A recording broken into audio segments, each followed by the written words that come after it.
शङ्करांश भूम शङ्करार्यपीठसद्गुरून् शुद्धसत्त्वभासुरान् सुवर्त्मनीतभूसुरान् सर्वभूतसौख्यदान् क्षमाकरान् यतीश्वरान्।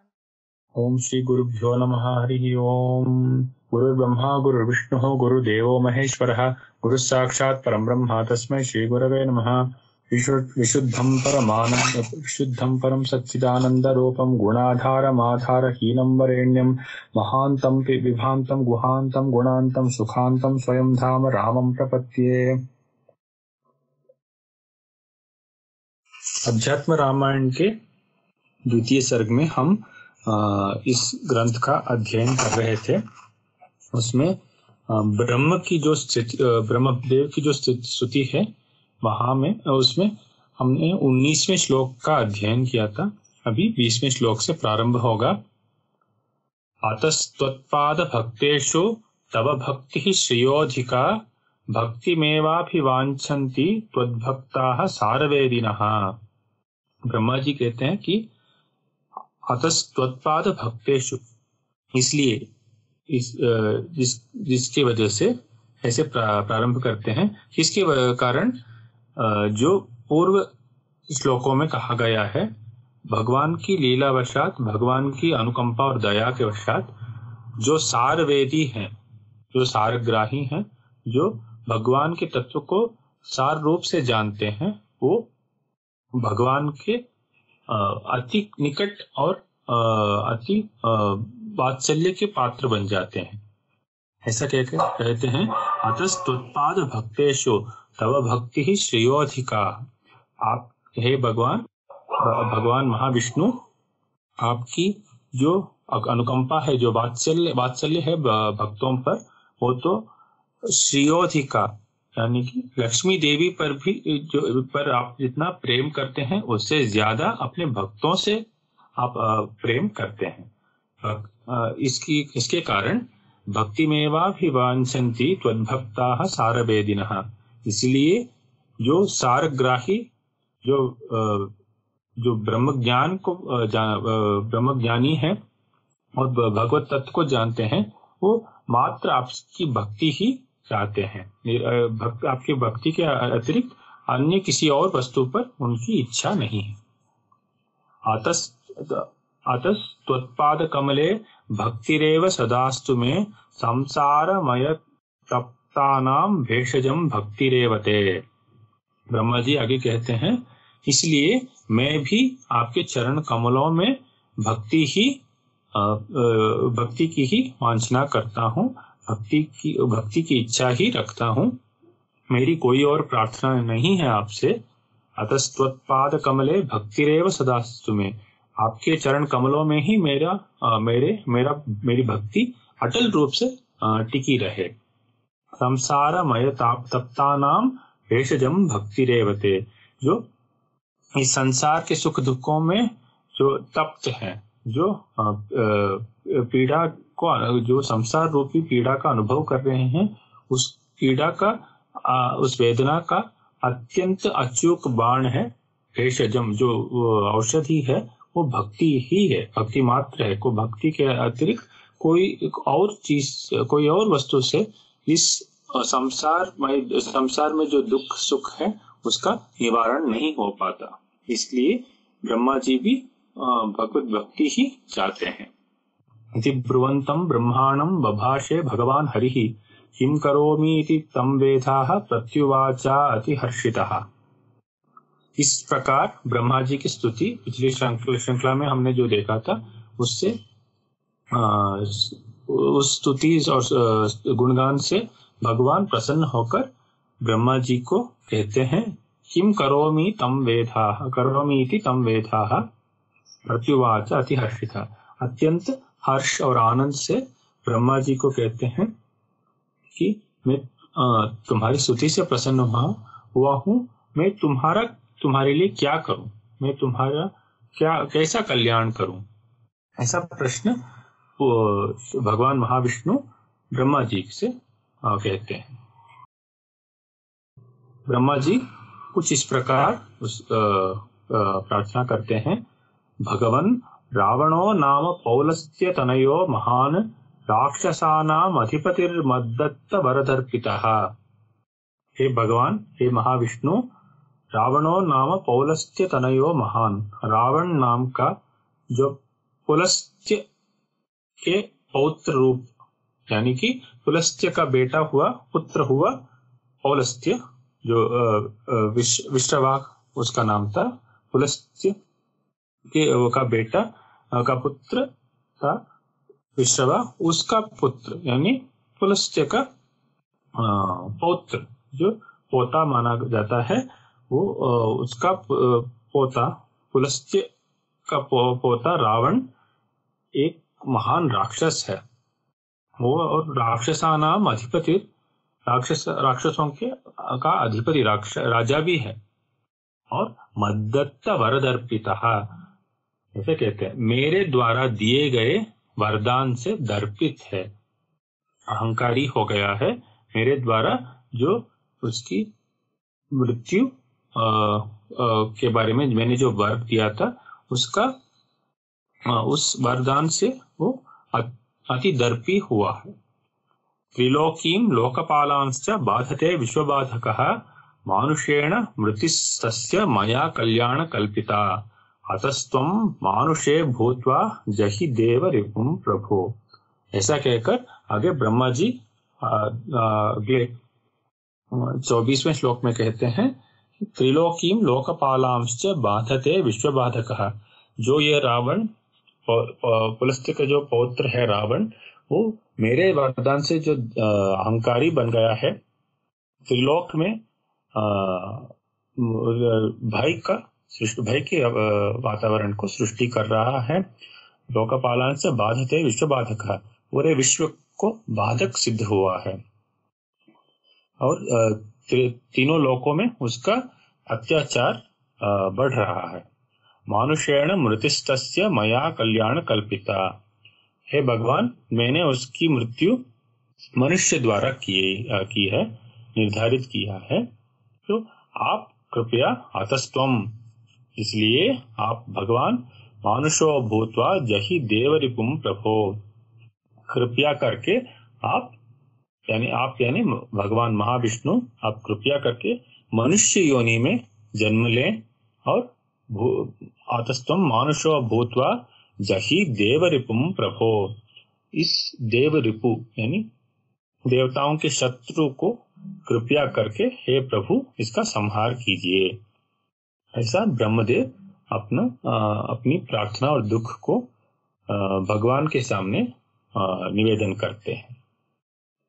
आगे श्री भगवान उवाच, कश्यपस्य वरोदत्तस्तपसा तोषितेन मे याचितः पुत्रभावाय तथेति अंगीकृतं मया स इदानीं दशरथो भूत्वा तिष्ठति भूतले। ऐसा कहते हैं कि हे ब्रह्मदेव, मैं आपकी प्रार्थना को स्वीकार करता हूं, और उस प्रार्थना को मैं अवश्य कार्यवहन करूंगा। कश्यपस्य वरोदत्तस्तपसा तोषितेन मे, कश्यप मुनि जी के तपस द्वारा जब मैं प्रसन्न हुआ, उनके तपस से जब मैं प्रसन्न हुआ, तो मैंने उन्हें एक वर दिया था, याचितः पुत्र भावाय तथेति अंगीकृतम मया। तब मैंने उनको उन्होंने जो वर मांगा था, वो चाहते थे कि भगवान विष्णु स्वयं अपने पुत्र के रूप में प्रकट हों, ऐसी उनकी याचना थी। तो मैंने यानी कि महाविष्णु ने, मैं अवश्य आपके पुत्र के रूप में जन्म लूंगा, ऐसा कहकर मैंने तथास्तु करके मैंने उनकी प्रार्थना को स्वीकार करके उनका वर का मान रख लिया। स इदानीं दशरथो भूत्वा तिष्ठति भूतले, साहेब यानी वही कश्यप जी अब इस युग में दशरथ के नाम से भूतले भूत्वा तिष्ठति, जो भूतल में यानी भूमि पर दशरथ जी के नाम से अभी वही कश्यप जी जीवित हैं, और उनके यहाँ ही मैं पुत्र का रूप धारण करूंगा। कुछ ऐसा कहकर अगले श्लोक में इस विषय का प्रतिपादन करते हैं। तस्याहं पुत्रतां मेत्य कौसल्यायां शुभे दिने चतुर्धा आत्मानमेवाहं सृजामि इतरयोः पृथक् योगमायापि सीतेति जनकस्य गृहे तथा। आगे कहते हैं, अभी इस कश्यप जी के ही जो रूप है, यानी दशरथ जी, उनके यहाँ मैं पुत्र का रूप धारण करूंगा। तस्याहं पुत्रतामेत्य कौसल्यायाम शुभे दिने। कौसल्या जी जो दशरथ की जो पटरानी थी, उनके गर्भ रूप धारण करके मैं उनका पुत्र बनूंगा। चतुर्धा आत्मानमेवाहं सृजामि इतरयोः पृथक्। इसके अतिरिक्त मैं अपने आप को 4 भागों में बांटूंगा। मैं अपने आप को चौगुना हो जाऊंगा और इसी तरह 4 रूप धारण करूंगा। ऐसा कहकर महाविष्णु दिलासा देते हैं ब्रह्मदेव जी को। जो प्रार्थना है उसके बारे में उनको दिलासा देते हैं। योगमायापि सीतेति जनकस्य गृहे तदा उत्पत्स्यते तया सार्धं सर्वं संपादयाम्यहम् इत्युक्त्वान् अंतर्दधे विष्णुर्ब्रह्मा देवानथा ब्रवीत। तो कहते हैं, न केवल मैं अपने आप को 4 रूपों में पैदा करूंगा, अवतार लूंगा, 4 रूपों में अवतार लूंगा, इसके अतिरिक्त मैं योगमायापि सीतेति, जो योग माया है, जो साक्षात लक्ष्मी जी की स्वरूप है, माया देवी, प्रथम सर्ग में भी हमने देखा था कि कैसे परमात्मा का ही एक अंश होता है माया शक्ति। उस माया शक्ति का भी अवतार होगा। योग मायापि सीतेति जनकस्य गृहे तदा। जनक महाराज के घर में उसी माया देवी का जन्म सीता के नाम से होगा। यानी सीता, माया स्वरूपी सीता देवी का जन्म दशरथ जी के के घर में, जनक जी के यहाँ उनका जन्म होगा। और उत्पत्स्यते तया सार्धं सर्वं संपादयाम्यहम्। और इस माया देवी के साथ मिलकर मैं सारे जो इस रावण संहार के लिए जो कुछ वस्तुएं या जो कुछ साधन मुझे आवश्यकता पड़ेगी, मैं उन सब का संपादन करूंगा सीता देवी के साथ, यानी माया के साथ। यहाँ पर पूर्ण रूप से वेदांत का ही अर्थ प्रतिफलित होता है कि परमात्मा की माया द्वारा इस जगत की सृष्टि करते हैं। जो अन्य सिद्धांत वेदांत पर आक्षेप करते हैं कि कैसे माया जो आप ही कहते हैं कि एक अनिर्वचनीय वस्तु है, वो कैसे एक सत्य वस्तु का जनन करेगा, ये सत्य वस्तु की को कैसे जन्म देगा। ऐसा जो सवाल, जो प्रश्न अन्य सिद्धांती गण भगवत्पाद के अद्वैत तत्व में करते हैं, उन प्रश्नों का समाधान इसी आध्यात्म रामायण में भी प्राप्त है कि भगवान स्वयं कहते हैं कि माया समेत मैं इस जगत की सृष्टि करूंगा। इत्युक्त्वा अंतर्दधे विष्णुर्ब्रह्मा देवानथा ब्रवीत। ऐसा कहकर भगवान विष्णु अपने अंतर्धाम पधार गए और ब्रह्मा जी जो इन मंगलकारी विषयों को सुनकर देवताओं को, क्योंकि हमने पिछली श्रृंखला में देखा था कि देवताओं और पृथ्वी समेत ब्रह्मा जी वैकुंठ विष्णु धाम पहुंचते हैं और प्रार्थना करते हैं।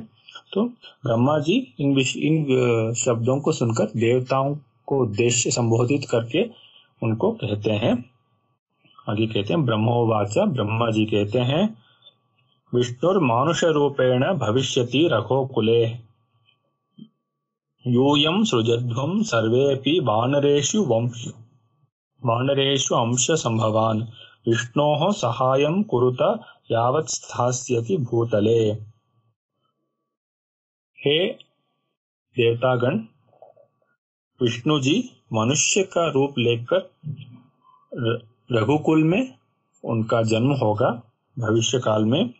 यूयम यानी आप सब लोग, सृजध्वम आप सब लोग भी एक एक रूप धारण करें। सृजध्वम सर्वे भी आप सब लोग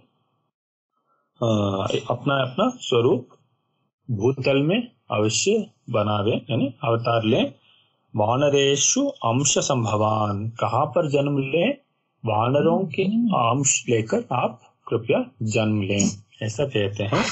विष्णोः सहायं कुरुता यावत् स्थास्यति भूतले, और इस विष्णु भगवान का जो रघुकुल में पैदा होंगे, इन विष्णु भगवान का आप अवश्य सहायता करें, उनके सहकारी बने, और जब तक वो इस भूतल पर विराजमान रहेंगे तब तक उनकी सहायता करते रहें।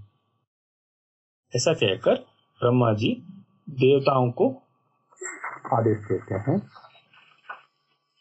और आगे, इति देवान् समादिश्य समाश्वास्य च मेदिनी, और ययो ब्रह्मा स्वभवनं विज्वरः सुखमास्थितः, ऐसा आदेश देकर विष्णु जी के वरदान से अत्यंत प्रसन्न होकर देवताओं को आश्वासन देकर ब्रह्मा जी अपने स्वधाम चलते हैं, पधारते हैं। देवाश्च सर्वे हरिरूपधारिणः स्थिताः सहायार्थामितस्ततो हरेः महाबलाः पर्वतवृक्षयोधिनः प्रतीक्षमाणा भगवन्तमीश्वरम्। और ये देवतागण इसके बाद हरि रूप धारिण, हरि यानी हम महाविष्णु को भी हरि बोलते हैं, और संस्कृत में विशेषकर हरि का एक पर्याय अर्थ होता है कपि यानी वानर। वानर का रूप धारण करते हैं। देवतागण अलग अलग वानरों के रूप में अवतार लेते हैं। स्थिताः सहायार्थम इतस्ततो हरेः, और महाबलाः पर्वत वृक्ष योधिनः प्रतीक्षमाणा भगवन्तम ईश्वरम। ये जो देवतागण वानर रूप धारण किए हुए हैं वो अत्यंत बलवान हैं, और पर्वत वृक्ष योधिनः जो पर्वत और वृक्ष को उखाड़ फेंकने में सामर्थ्य होते हैं, और सहायार्थ मितस्ततो हरेः, भगवान महाविष्णु के इस अवतार में मदद करने के लिए, सहायता करने के लिए इधर उधर बटे हुए हैं। प्रतीक्षमाणा भगवंतम ईश्वरम, और इस महाविष्णु के परम पावन पवित्र राम अवतार की प्रतीक्षा में अपना वक्त का गुजारा कर रहे हैं। ऐसा कहकर इस द्वितीय सर्ग का यहाँ पर अंत होता है। अभी तृतीय सर्ग का प्रारंभ होता है। यहाँ पर इस तृतीय सर्ग में श्री भगवान रामचंद्र जी के जन्म का वर्णन है। इस जन्म के वर्णन का वृत्तांत है। अथ राजा, यहाँ पर श्री महादेव उवाच, अथ राजा दशरथ श्रीमान सत्यपरायणः अयोध्याधिपतिर्वीरः सर्वलोकेषु विश्रुतः। जो अभी हमने पहले देखा कि कश्यप जी इस जन्म में दशरथ के रूप में विराजमान है।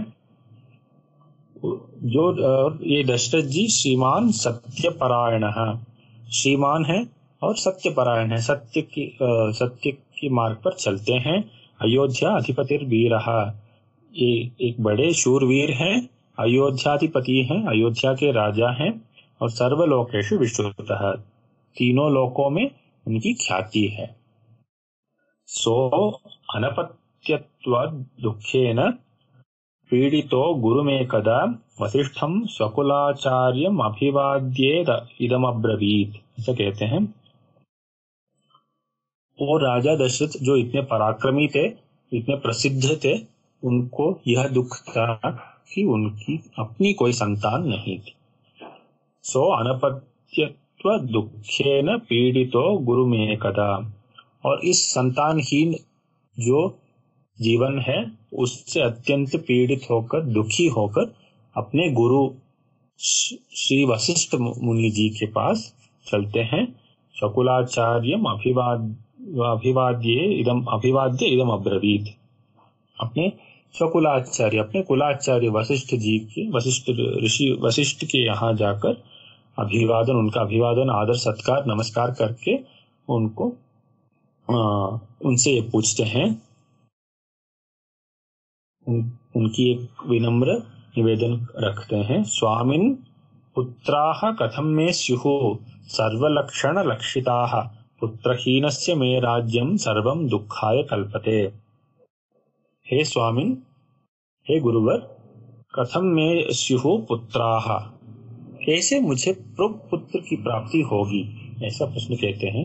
और मात्र पुत्र की कामना नहीं करते हैं, इससे आगे जाकर वह कहते हैं सर्वलक्षण लक्षिताः, मैं कैसे पुत्रों को पाऊं जो सर्वगुण संपन्न है। सर्वलक्षण लक्षिताः, उनमें जो सारे जो सद्गुण है वो भरपूर हो। मैं इसकी कामना इसलिए करता हूं क्योंकि पुत्रहीनस्य मे राज्यम सर्वम दुःखाय कल्पते।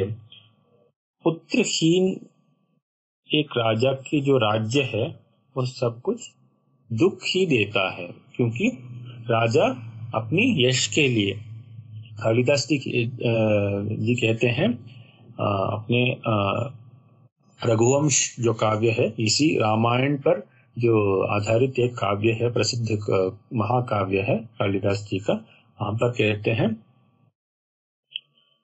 दानाय संभृतार्थानाम सत्याय मितभाषिणाम यशसे विजिगीषूणाम प्रजायै गृहमेधिनाम। रघुवंशियों के महाराजाओं की एक चरित्र अद्भुत एक लक्षण है कि वो इन 4 सिद्धांतों में बहुत मान रखते थे। सर्वप्रथम दानाय संवृतार्थानाम, जो कुछ उनकी संपदा है, जो उनकी जो धनराशि है, दानाय संवृतार्थानाम, वो इसीलिए धन का संग्रहण करते थे ताकि वो एक दिन दान में उपयोग हो। अर्थात वो सिर्फ दान देने के लिए धन का संग्रहण करते थे। और दानाय संवृतार्थानाम सत्याय मितभाषिणाम, ताकि सत्य वचन ही बोले, सत्य का ही परिपालन हो, इसीलिए वो सदैव अत्यंत अल्पभाषी हुआ करते थे, ताकि ज्यादा बात करने से, अति भाषी होने से मिथ्या वचन यानी झूठ मूठ का भी प्रसार होना अपने मुंह से हो जाएगा। इस तथ्य को बड़ी गंभीरता से लेकर वो सदैव अल्पभाषी हुआ करते थे। सत्याय मितभाषिणाम यशसे विजिगीषूणाम, वे जो युद्ध करते थे, राजा महाराजा, रघुवंश के महाराजा जो युद्ध करते थे, वो किसी अपने स्वार्थ की पुष्टि के लिए नहीं, किंतु यश की प्राप्ति के लिए करते थे। राजा का कर्तव्य होता है कि वो शत्रुओं से अपनी राज्य को बचाए और अपने राज्य का विस्तार करे, और इस प्रकार उसको यश की प्राप्ति हो, और सिर्फ इस मात्र के लिए वो युद्ध आदि करते थे। और प्रजायै गृहमेधिनाम, यानी जो संतान प्राप्ति के लिए ही गृहस्थाश्रम का स्वीकार करते थे, और संतान को उद्देश्य रखकर ही वो गृहस्थाश्रम में प्रवेश करते थे। न अपने गृहस्थाश्रम से उनको अपनी काम की पुष्टि की अपेक्षा तो नहीं, सदैव नहीं रखते थे। कुछ इसी प्रकार यहाँ पर भी कहा गया है, स्वामिन पुत्रा खतम में स्युः सर्वलक्षण लक्षिताः। दशरथ जी कहते हैं कि ये पुत्रों का होना यानी संतान का होना अत्यावश्यक है एक राजा के लिए। पुत्रहीनस्य मे राज्यम सर्वम दुःखाय कल्पते, और जो पुत्रहीन जो मेरा राज्य है वो अत्यंत दुख देने वाला है, क्योंकि मैंने जो यश प्राप्ति के लिए इस राज्य को बढ़ाया है, वो पुत्रों को उद्देश्य रखकर ही बढ़ाया है, ताकि मेरे काल के बाद मेरे पुत्र और मेरे पौत्र इसका आनंद उठावें, इनका भागीदार बने। इस उद्देश्य से ही मैंने ये किया था, किंतु मेरे पास संतान नहीं है और मैं इन संतान को कैसे पाऊं, और वो भी सर्वगुण संपन्न संतान को मैं कैसे पाऊं, ऐसा प्रश्न वशिष्ठ जी से करते हैं राजा दशरथ। ततो अब्रवीत वसिष्ठस्तं भविष्यन्ति सुतास्तवा सत्वारः सत्वसंपन्ना लोकपाला इवापराः। ऐसा कहने पर वशिष्ठ जी कहते हैं, हे राजन, आपको अवश्य पुत्र होंगे, चिंता न करें, आपको अवश्य पुत्र होंगे, और एक नहीं, आपको 4 पुत्र होंगे। सत्वारः सत्वसंपन्ना लोकपाला इवापराः। जो राजागण हैं, अन्य राजागण हैं, उनके समान आपको भी पुत्र होंगे। आपको न केवल एक पुत्र होगा, आपको 4 पुत्र होंगे, और वे सत्व संपन्ना, जो सद्गुणों से भरपूर, सद्गुण संपन्न और सर्वगुण संपन्न 4 पुत्र अवश्य होंगे, ऐसा कहकर उनको सांत्वना देते हैं। और आगे कहते हैं, शांता भर्तारमानीय ऋष्यशृंग तपोधनम अस्माभिः सहितः पुत्र कामेष्टिम शीघ्रमाचर। शांता देवी के जो भर्ता है, शांता भर्तारमानीय ऋष्यशृंगम तपोधनम, जो सिंह ऋषि हैं, जो शांता के पतिदेव हैं, शांता देवी के पतिदेव हैं, उनको, और जो तपोधन है, जो तप की राशि है, जो तपस्या द्वारा अत्यंत तेज को प्राप्त किए हुए हैं, उन ऋषि सिंह ऋषि जी को आप अवश्य ले आए। अस्माभिः सहितः पुत्र कामेष्टिम शीघ्रमाचर। और इन सिंह ऋषि को लेकर और हमारे साथ मिलकर एक पुत्र कामेष्टि याग का अनुष्ठान जल्द ही करें, शीघ्र ही करें, ऐसा आदेश दशरथ भगवान को देते हैं। तथेति, ऐसा आदेश देने पर दशरथ जी तुरंत इसके पालन में लग जाते हैं। तथेति मुनिमानीय मंत्रिभिः सहित शुचिः यज्ञ कर्म समारेभे मुनिभिर्वीत कल्मषैः। राजा दशरथ ने, तथास्तु ऐसा ही होगा, आपकी जो आज्ञा है वो शिरोधार्य है मुनिवर। तो इन वशिष्ठ जी को लेकर और मंत्री भी सहित शुचि यज्ञ कर्म समारेभे मुनिभिर वीत कल्मषैः। जो ऋषिगण हैं, यानी सिंह ऋषि और अन्य जो ऋषिगण हैं, यज्ञ के लिए, याग पुत्र कामेष्टि याग के लिए जो ऋषि आवश्यक हैं, जो वीत कल्मषैः, जो निष्पाप हैं, जो कल्मष से दूर हैं, इस यज्ञ कर्म का अनुष्ठान करने के लिए आरंभ किया। अथेति मुनिमानीय मंत्री भी सहित शुचि, और अपने मंत्रियों के साथ इस यज्ञ कर्म के लिए राजा दशरथ संलग्न हो गए। श्रद्धया हूयमाने अग्नौ तप्त जाम्बो नदप्रभः पायसम स्वर्णपात्रस्थम गृहीत्वा उवाच हव्यवाट। ऐसा उनका जो पुत्र कामेष्टि याग है उसका शुभारंभ होता है, और उसमें श्रद्धया हूयमाने अग्नौ तप्त जाम्बो नदप्रभः, जो अपनी श्रद्धा से दशरथ जी हवन करते हैं, पुत्र कामेष्टि याग करते हैं, और स्वर्णमय यानी सोने के समान जो अग्निदेव हैं वो प्रकट होते हैं, और एक स्वर्णमय पात्र में, सोने के पात्र में पायसम स्वर्ण पात्रस्थम गृहीत्वा उवाच हव्यवाट, एक स्वर्णमय पात्र में एक दिव्य खीर, यानी पायस माने खीर, एक दिव्य खीर को अग्निदेव अपने साथ लेके आते हैं, हवन कुंड से उत्पन्न होते हैं और ये राजा दशरथ को देते हैं। और आगे कहते हैं, गृहाण पायसम दिव्यम पुत्रीयम देव निर्मितम लप्स्यसे परमात्मानं पुत्रत्वेन न संशयः। हे राजन, इस दिव्य पायस को आप स्वीकार करें। ये जो मैं पायस में आपको दे रहा हूँ, खीर जो मैं आपको प्रदान कर रहा हूँ, वो देव निर्मित है, वो देवताओं द्वारा बनाई गई है और दिव्य, इसकी वजह से वो दिव्य है। और ये पुत्रीयम, ऐसा एक विशेषण दिया है। यह पायस पुत्रीयम का विशेषण का अर्थ है इसके द्वारा पुत्र की प्राप्ति होगी।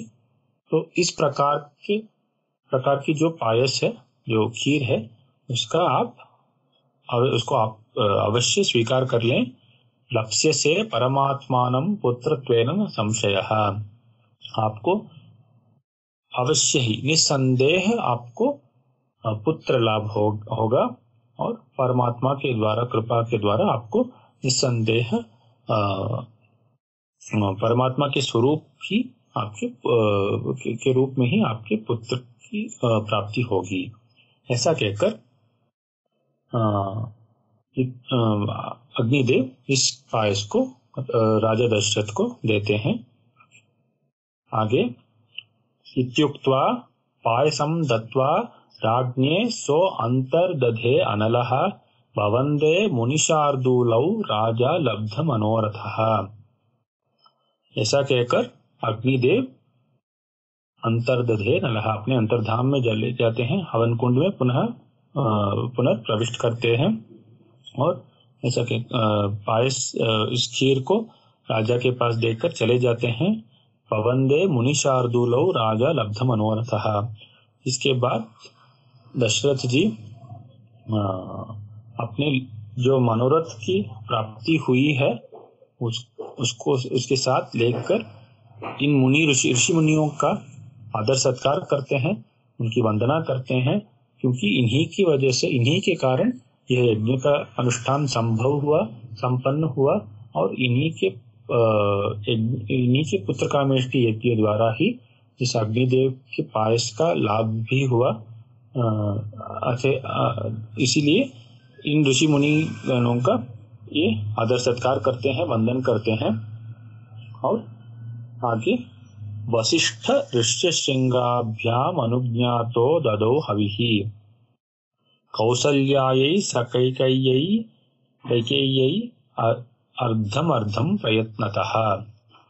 और इस खीर को लेकर वशिष्ठ जी और श्रृंग ऋषि इन दोनों की आज्ञा लेकर अपनी इस हविष को, यानी जो अग्निदेव देते हैं, इस पायस को, खीर को कौशल्या और कैकेयी अपनी दो पटरानियों को आधा आधा बांटकर दे देते हैं। अर्धम प्रयत्नतः।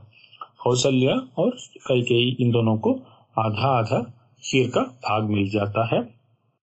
ततः सुमित्रा संप्राप्ता जगृध्नुः पौत्रिकं चरुं कौसल्या तो स्वभागार्थम ददौ तस्यै मुदान्विता। इसके बाद तुरंत जब ये रानियां इस खीर का सेवन करने को शुरू करती हैं, उससे पहले ही सुमित्रा देवी वहां प्रकट हो जाती हैं। सुमित्रा देवी भी दशरथ महाराज के ही पटरानी थे और वहां पर आकर वो भी पुत्र की कामना के साथ आती हैं। और कौशल्या जी जो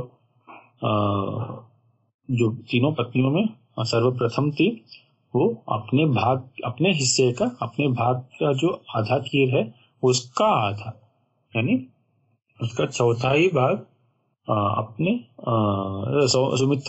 सौतन सुमित्रा जी को प्रदान करती हैं। और ददौ तस्यै मुदान्विता, ऐसा देकर वो अत्यंत हर्षित हो जाती हैं। कैकेयी च स्वभागार्थं ददो प्रीति समन्विता उपभुज्य चरुम सर्वाः स्त्रियो गर्भ समन्विताः। कैकेयी देवी भी अपने हिस्से का आधा खीर सुमित्रा जी को प्रीति भावना से दे देती हैं और उपभुज्य चरुम सर्वाः स्त्रिया गर्भ समन्विताः, इस चरु रूपी खीर का सेवन ये तीनों देवियां, तीनों पटरानियां करती हैं और जिसके कारण स्त्रियाः गर्भ समन्विताः, ये तीन पटरानियां तीनों रानियां गर्भवती हो जाती हैं, गर्भ को धारण कर लेती हैं। ऐसा कहकर यहाँ पर आगे देवता इव रेजुस्ताः स्वभासा राजमंदिरे दशमे मासी कौसल्या सुषुवे पुत्रम अद्भुतम। इस अद्भुत खीर का सेवन करने के बाद जब वो गर्भवती हुई और 10वां महीना लगा, तब कौसल्या को उस समय यानी गर्भावस्था में ये तीन पटरानियां रेजुस्ताः स्वभासा राजमंदिरे, क्योंकि साक्षात परमात्मा ही उनके गर्भ में प्रवेश कर चुके हैं, इसकी वजह से ये तीन देवियां भी देवताओं के समान विराजमान थी। उस दशरथ महाराजा के जो राजगृह है उसमें इन तीन देवियों का भी देवताओं के समान ये शोभायमान थी। ऐसा कहकर दशमे मासी कौसल्या सुषुवे पुत्रम अद्भुतम, 10वें महीने में कौसल्या जी ने एक अद्भुत पुत्र का जन्म दिया। मधुमासे सिते पक्षे नवम्यां कर्कटे शुभे पुनर्वसवृक्ष सहिते उच्चस्थे गृह पंचके। मधुमास यानी चैत्र का जो मास है, जो हमारे भारतीय पंचांग में प्रथम मास है, उस मास में सिते पक्ष यानी शुक्ल पक्ष के नवमी में और कर्कटे शुभे, कर्कट यानी कर्क लग्न में इस पुत्र का जन्म हुआ। साथ ही पुनर्वसु वृक्ष सहित, जो पुनर्वसु नाम के नक्षत्र के का जब चलन था, गोचर में था, उस पवित्र पुनर्वसु नक्षत्र में इनका जन्म हुआ। उच्चस्थे गृह पंचके, और उनकी कुंडली में, जन्म कुंडली में 5 ग्रह थे जो उच्च स्थान में विराजमान थे। इस ऐसे अद्भुत मुहूर्त में श्री रामचंद्र जी का आविर्भाव होता है, अवतार होता है।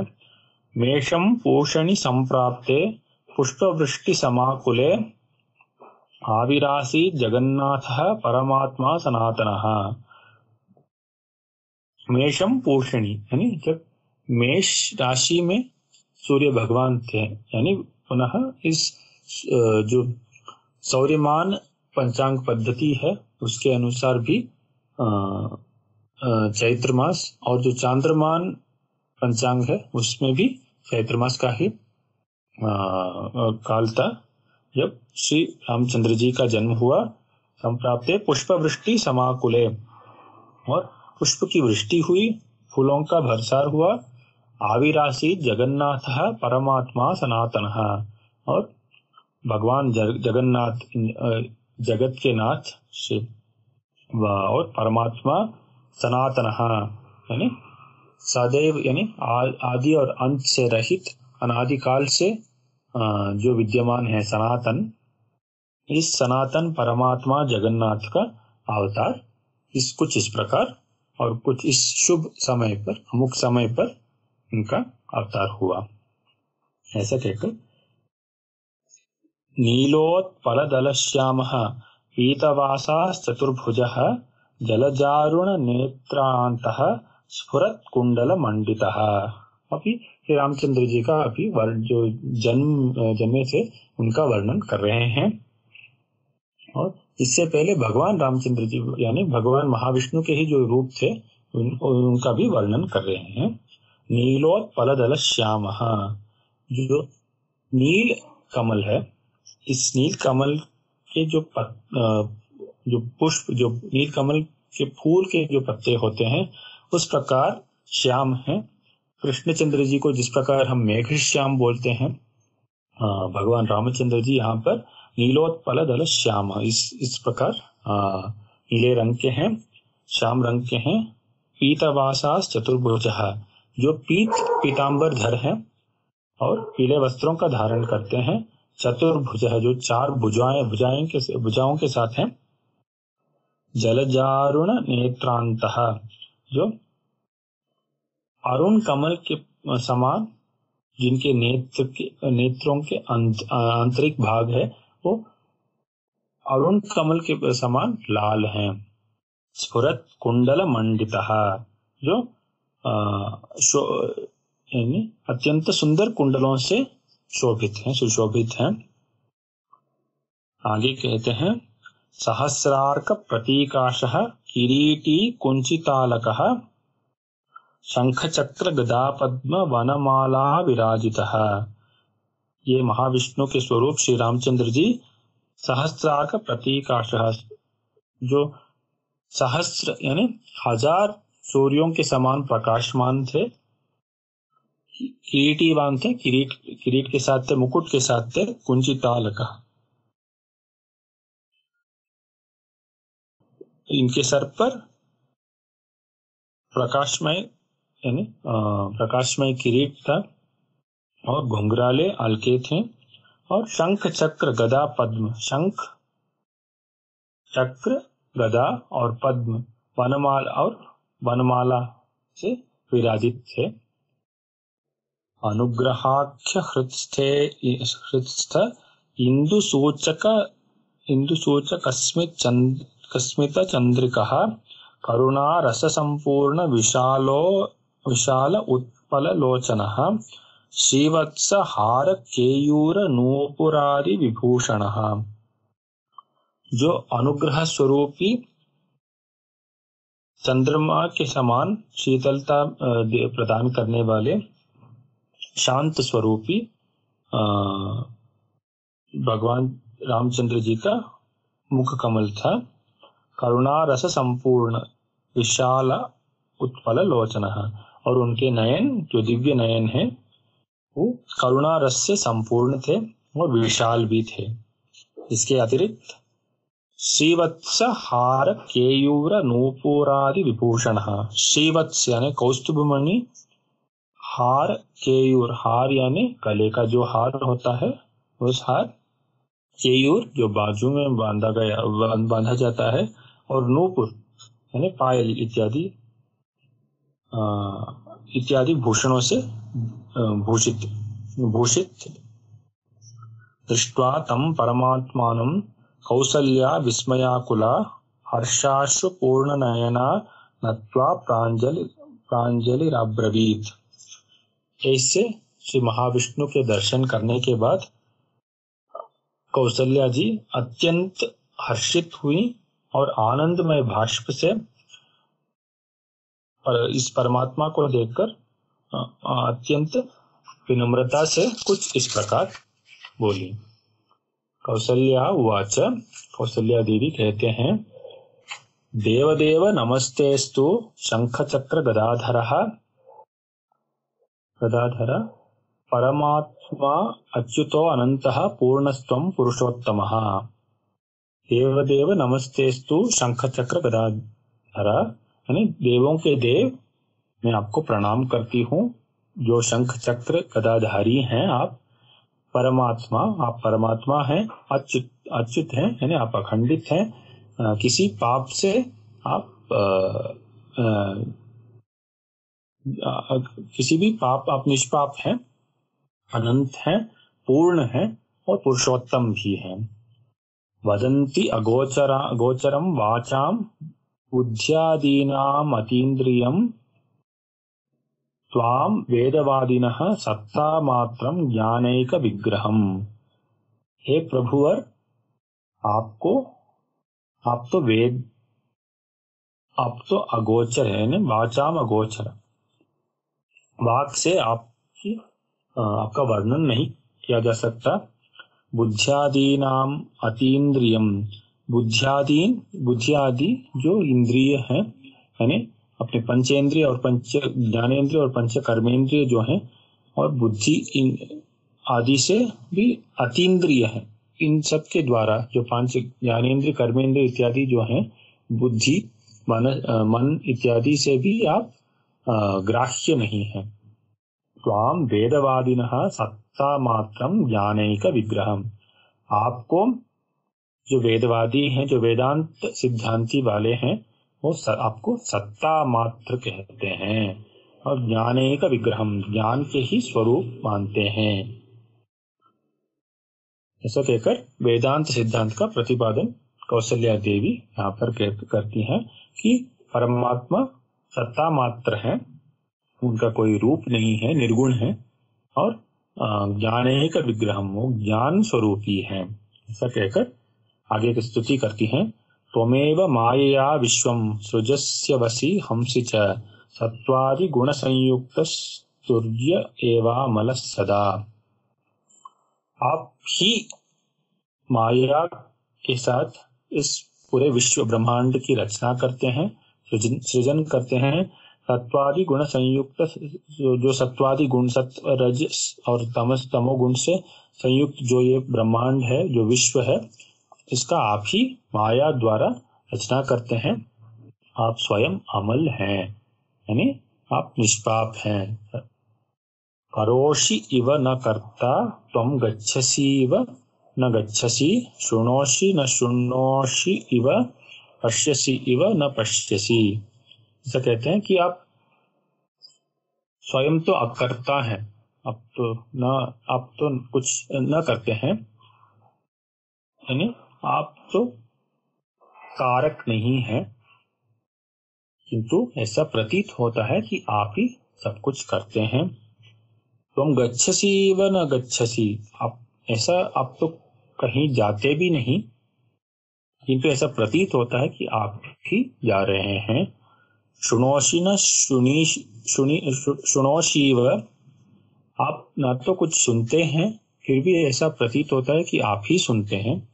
पश्यसि इव न पश्यसि, आप तो न कुछ देखते भी हैं, फिर भी ऐसा महसूस होता है, ऐसा प्रतीत होता है कि आप ही सब कुछ देख रहे हैं।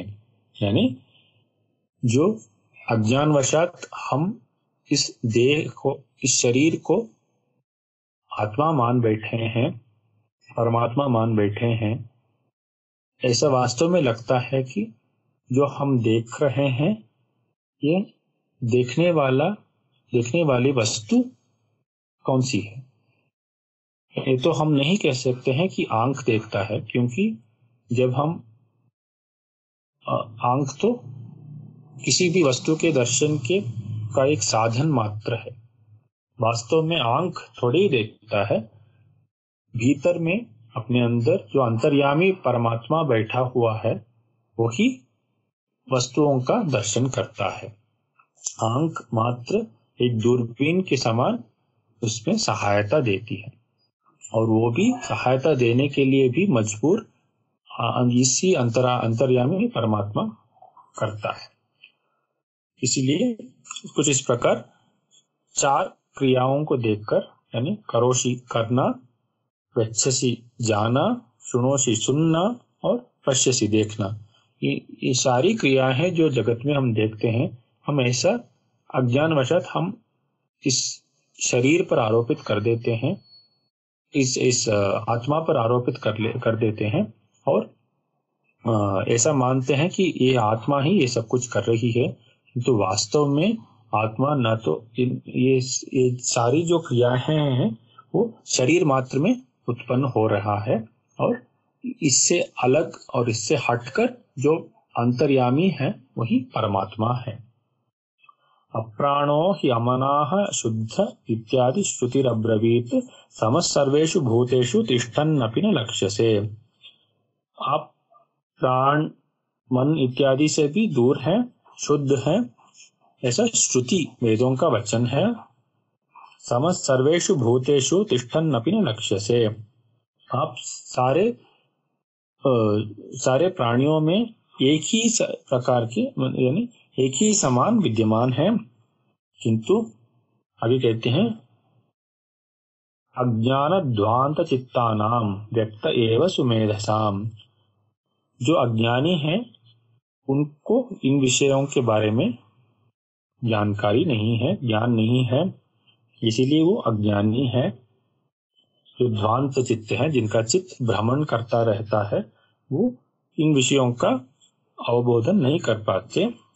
और व्यक्त एव सुमेधसाम, जो सुमेधस है यानी जो बुद्धिमान है, जो ज्ञानी है, वे केवल इन विषयों का अनुभव कर पाते हैं।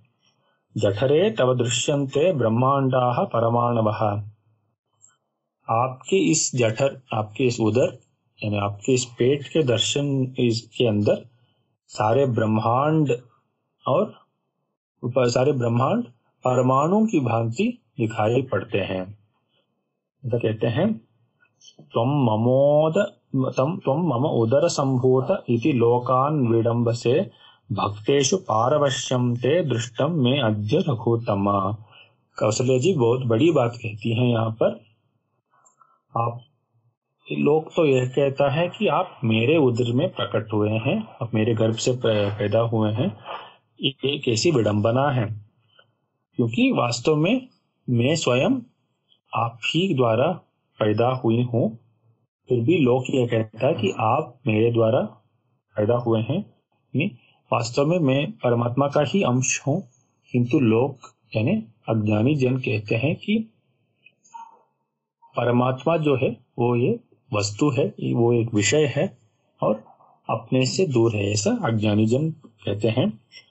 और ऐसा कहने पर भी, लोगों के ऐसे कहने पर भी आप इससे विचलित नहीं हो रहे हैं। त्वं मम उदर संभूत इति लोकान् विडम्बसे, लोग तो ऐसा कहता है कि आप मेरे उदर से प्रकट हुए हैं।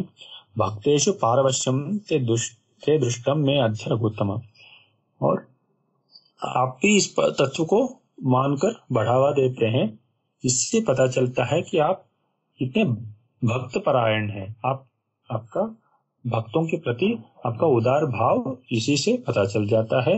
आपका भक्त वत्सल स्वरूप यही सिद्ध हो जाता है, इसी से सिद्ध हो जाता है कि लोग तो कहता है कि आप मेरे उदर से प्रकट हुए हैं, किंतु वास्तव में आप ही के द्वारा ये सारे जगत की रचना हुई है। संसार सागरे मग्ना पतिपुत्र धनादिषु भ्रमामि माया ते अद्य पादमूलम उपागता।